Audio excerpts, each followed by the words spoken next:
60 वर्ष झाली.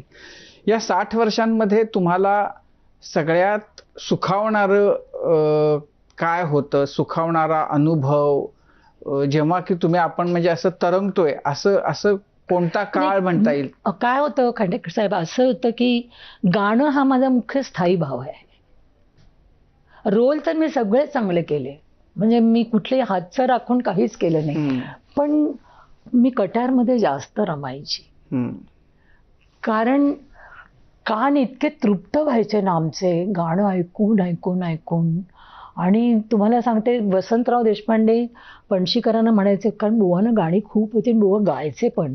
4.5 तास नाटक चालायचं, त्यामुळे त्यांना 2-3 प्रयोगानंतर एक गॅप लागायची, एक सुट्टी. त्यांनी पणशीकरांकडनं कबूलच करून घेतलं होतं. त्यामुळे त्या प्रयोगाला 3-4 प्रयोग झाले की एक सुट्टी, आम्ही त्या सुट्टीची वाट पाहायचो. कारण आमच्यासाठी ते गुरुकुल होतं. गुरुकुल होतं. तुला ही चीज पाहिजे, हा राग पाहिजे, हे शिक. तुला हे पाहिजे, ते शिक. तुला रागाचं थोडंसं चलन कसं आहे ते शिक. मला मग तुला ठुमरी पाहिजे, मग असं हे शिक, गझल शिक. असं प्रत्येकाला ते काय हवं ते सांगायचे. त्यामुळे कट्यारमध्ये मला जास्त मी रमले, म्हणजे आर्टिस्ट म्हणून. बाकी सगळेच रोल मी मनापासून केले. किती प्रयोग झाले तुमचे कट्यार? वसंतरावांच्या देशपांड्यांच्या बरोबर 535. ओ हो हो हो. माझे सगळी नाटकं मिळून 2,500 ते 3,000 प्रयोग केले, पण मी कुठे गौरव केला नाही माझा. का नाही केलं तुम्ही असं? का संकोचून? नाही, संकोचून म्हणजे मग आपलीच तारीफ आपणच केल्यासारखं होतं. पण असं आहे की त्याच्याबद्दल मला तर असं जाणवतं ना की म्हणजे तुम्ही अगदी नाट्य संमेलनाच्या अध्यक्षा वगैरे पण झालात, पण तुमच्याकडे इतकं आहे. मी सगळ्यांना मी तेच सांगते की माझं जे करिअर आहे ना, माझं जे करिअर आहे त्याला पाणी तेरा रंग कैसा जिसमें मिला वैसा, तसं आहे माझं. मी गायले, लावणी पण गायले, मी शाहिरीची लावणी गायले, मी बैठकीची 2 लाईन्स म्हणते, मग बेगम अख्तरांची 1-2 ओळी मी गझल म्हणते. तर त्यामुळे मी कशात गेले नाही असं झालंच नाही. हो, जिथं जिथं गेले मी रमले, आणि मी तिथून द्यायचं म्हणून दिलं. म्हणजे मला देण्यातला आनंद खूप असायचा. आपण आपल्याकडे, आणि पुलं म्हणायचे, मी बैठकीच्या लावणीमध्ये 9वारी साडी नेसून एका गाण्यासाठी, हो, मला सगळं सागर संगीत, आंबाडा, गजरा बिजरा. आणि मी म्हटलं, भाई या सगळ्या बसून जातात, मला एकटीला. मला म्हणाले, हे बघ, आपल्याकडे जे जे चांगलं आहे ते आपण ऑडियन्सला दिलं पाहिजे.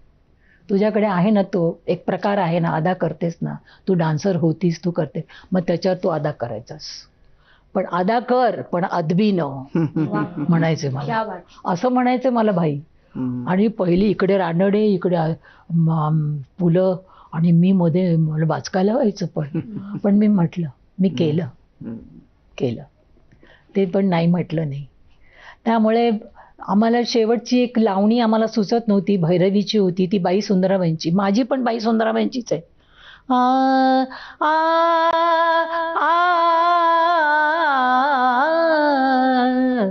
तुम्ही माझे सावकार, जीव लगा मनामध्ये स्मरून, तुम्ही माझे सावकार. आणि आता मग ते संपवताना तुमच्याकडनं ते बेगम साहेबांचं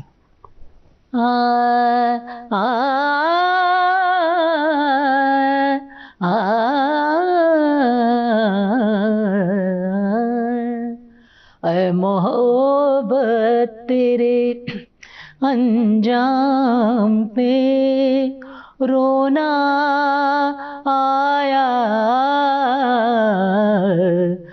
मोहब्बत तेरे अंजाम पे रोना आया,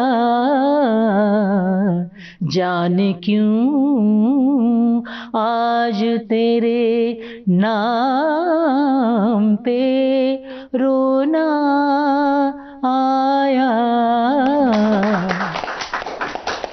तुम्ही गप्पा मारताना असं म्हणालात की आठवणी या हत्तीच्या पावलांसारख्या असतात, त्या खूप हळूहळू जातात, पण तुमच्या पेटाऱ्यातल्या या सगळ्या आठवणी ऐकत असताना आमचा वेळ मात्र हरणाच्या पावलांनी पुढे गेला. एन्सायक्लोपीडिया आहात तुम्ही चालता बोलता. गर्भरेशमी भरजरी वस्त्र